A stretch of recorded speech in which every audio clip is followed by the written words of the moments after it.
A B C या काय आहे ती बहिणी. पहिलेच म्हटलं या बहिणी आहे.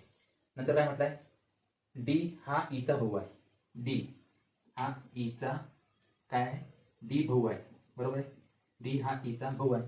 आपली ई माहित नाही आहे, बहीण आहे भाऊ आहे. नंतर बघा, आणि ई ही बी ची मुलगी आहे. आता म्हटलं आहे मुलगी आहे, म्हणजे हे मुलगी आहे आपलं झालं. काय म्हटलं त्यांनी, ई ही कोणाची मुलगी आहे, बी ची मुलगी आहे. कोण आहे, ई. म्हणजे हे कसं काय असं, आई हे आई आहे. बरोबर आहे.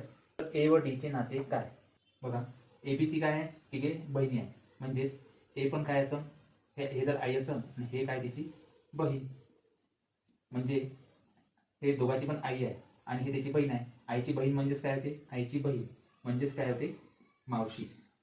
आईची बहीण म्हणजेच मावशी. तर ए चे डी सोबतचं जे नातं आहे ते काय असं